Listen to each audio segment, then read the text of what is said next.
Alright, ladies and gentlemen, I'm here on the show, and I'm here to recap my first game of the day here for the Ncaa tournament round of 32, second round, between number 2 Arizona beating number 7 Dayton, 78-68 reaction, and ending the Dayton Flyers season.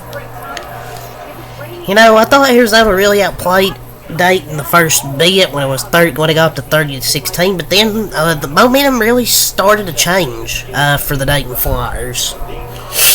And really, because Arizona had 11 turnovers, and 8 of them really unforced. Really, in the first half, near the end of this game, or near the end of the first half, I beg you pardon for the family. Arizona started to turn the basketball over, and they really weren't forced turnovers. They were starting to beat themselves when they had that big lead. Started to turn the basketball over. Dayton was starting to make some shots. I mean, yeah, it really wasn't beating themselves because they were up 7, but, I mean, could have had a bigger lead. If they stopped giving the ball away, it really wasn't going to be close through the first half, but they killed the momentum, let Dayton back in this basketball game. And the only negative, because the field defense was very good for Arizona in the first half, but they started to turn the basketball over, get some transition. Some shots in transition. Holmes started to make a few shots. I mean, it was kind of getting that feeling that they could come back, you know, but ultimately, Dayton just couldn't make enough shots. Arizona's defense was just too good. And the shot making was special. It was a good back and forth game through the second half, but then Arizona pulled away and it was just gone. But, gotta give congratulations to Arizona to punch their ticket to the Sweet 16 after beating a really solid Dayton team. And no shame in losing to them. It was a great fight by the Dayton Flyers. When they went down by 14, they made a little bit of a run and even cut to 5 in the second half early. But then Arizona was just making shots, and Dayton just couldn't make enough. Arizona was just overall better team. And they hung right in there with a great Arizona team. It was a great season for Dayton.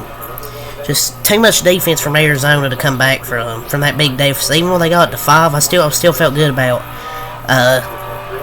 Arizona, but they got to play a little smarter. Just got to use in these games going forward. They just got to settle down and play smarter.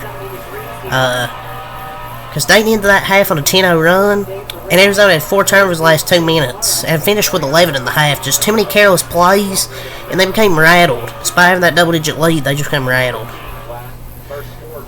But another key part of this basketball game was when the Wildcats bench outscored Dayton's reserves 23-2. That was a big advantage, 21 plus 21 on the bench scoring. And Clemson and Baylor in the Sweet 16 is who they'll play next week. Bradley had 12 points off the bench, which was huge, 12 of the 23. And they did a good job making a conscious effort, a conscious effort of attacking the paint as well as Arizona. The Cats didn't settle, and Dayton just couldn't deny couldn't deny driving to the lane against their speed and length. For Arizona, their leading scorer was Caleb Love, 19 points, 5 assists, 3 rebounds. I thought he played a solid game. I felt they stuck to the plan and got the job done. And they survived and advanced. A solid game from Caleb Love. He slowed down after a hot start. Kind of had a hot start, but guys like K-Shot Johnson, Harry says his first name Larson, and Bradley stepped up huge. Johnson, 13 points, 7 rebounds. He played a really good game. He even broke out a windmill in this game. I believe he had 2 steals and a block. But they added toughness and athleticism to guys who can get a bucket. After having that one upset loss to Princeton last year, K-Shot was 6 of 10 from the floor, 1 of 2 from 3. And both have very intriguing skill sets that can make them valuable NBA role players. Pierre Larson had 13 points, 7 rebounds, 6 assists, 5 of 9 from the floor, 2 of 4 from 3. 12 points from Bradler, 2 assists, 4 rebounds. He was a key piece in this game off the bench.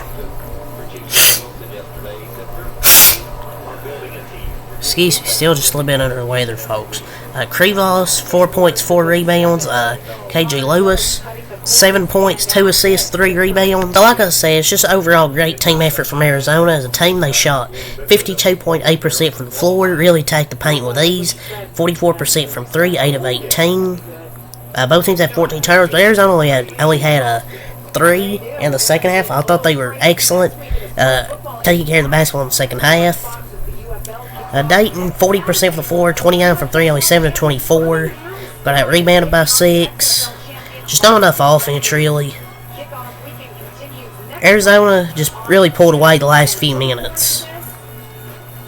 For Dayton, Deron Holmes II, 23 points, 11 rebounds, 3 assists. He played excellent today, I thought, to Deron Holmes. I forgot what his stats were, but he shot the ball well.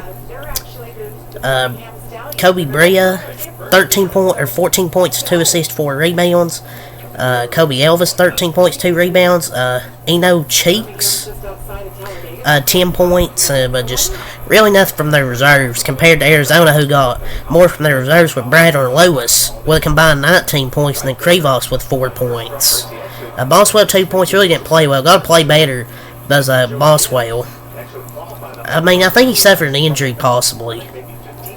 But he went from a career high, 20 points last game, to 0 field goals today. Just shows how deep this Arizona team is. But he just such a weird player. He really struggled defensively, and that's probably why they took him out. But a good season for Dayton. They come back win in the first round. They play a tough game here against, debatably, one of the top 5 teams in the country this year. But as for Arizona, they'll go on to the Sweet 16 to play either Baylor or Clemson next week. So, honestly, that's really all to say here. So, until next time, peace. I'll be back here for Gonzaga, Kansas for the second game of the day.